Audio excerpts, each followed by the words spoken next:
The Galactic Council chamber hummed with the low vibrations of a dozen different species' voices, each translator unit working overtime to convert the cacophony into something resembling coherent discussion.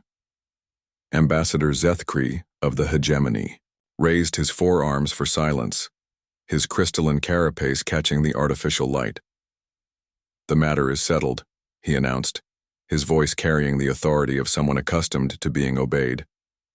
"The human colony of New Terra will be absorbed into hegemony space. Their defense fleet has already surrendered."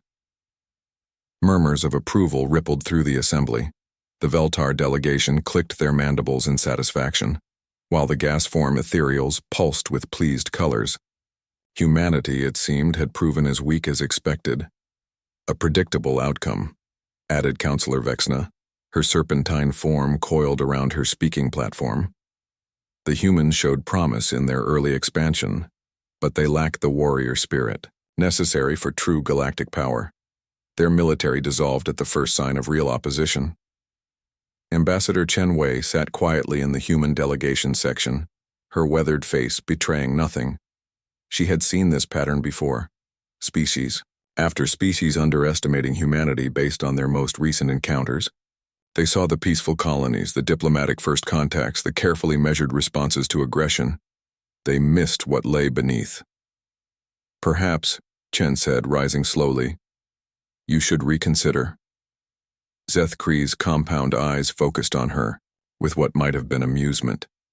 "Human, your government has already agreed to the terms. Your colony fleet retreated rather than engage our forces. What possible reconsideration could there be?"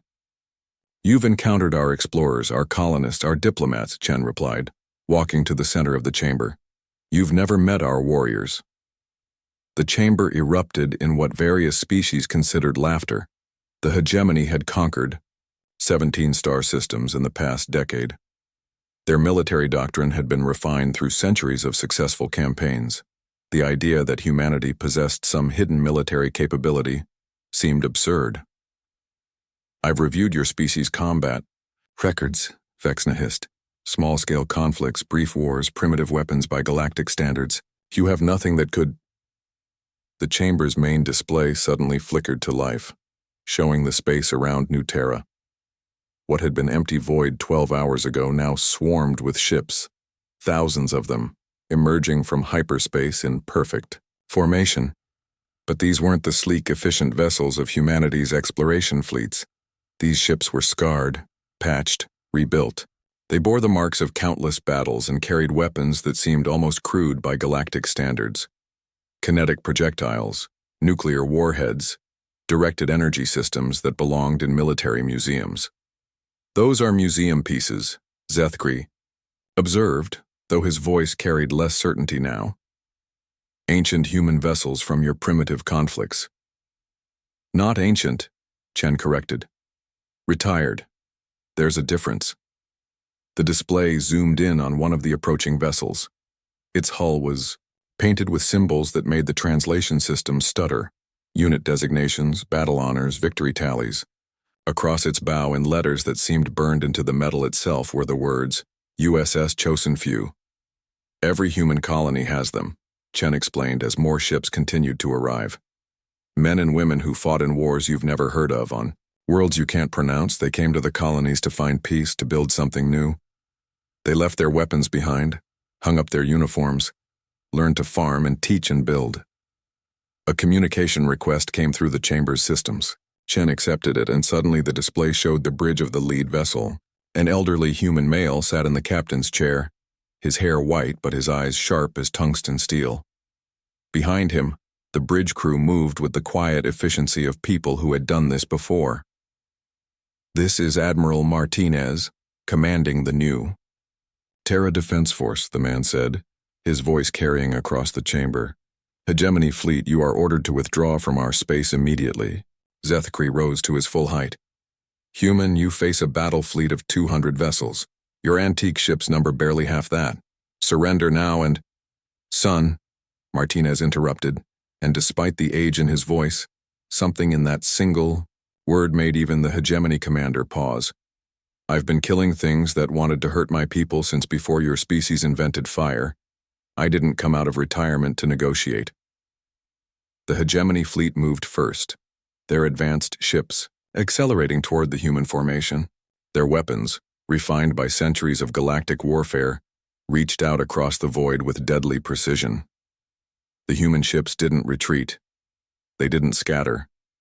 They formed into a formation that the galactic races had never seen before, a defensive pattern born from conflicts on worlds where retreat meant death and victory meant survival.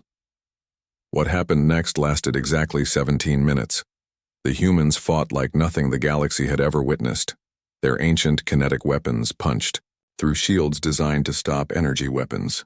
Their nuclear missiles, crude by galactic standards, proved devastatingly effective against hull designs that had never faced such primitive brutality. Most importantly, they fought with a coordination and determination that came from having faced extinction and chosen to keep fighting anyway. When the 17 minutes ended, the hegemony fleet was gone. Not retreated, gone. The human ships hung in space, some barely holding together, but victorious. The council chamber sat in stunned silence. "You wanted to know about human warriors," Chen said quietly. "Now you know. We don't create them for conquest, we create them for survival.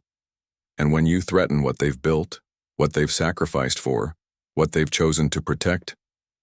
She gestured to the display where the scarred human ships were already moving to assist any surviving hegemony crew members. "They come home." Admiral Martinez's image reappeared on the display. "Council session adjourned," he said simply. "Terra remains free." The communication cut, leaving the chamber in silence.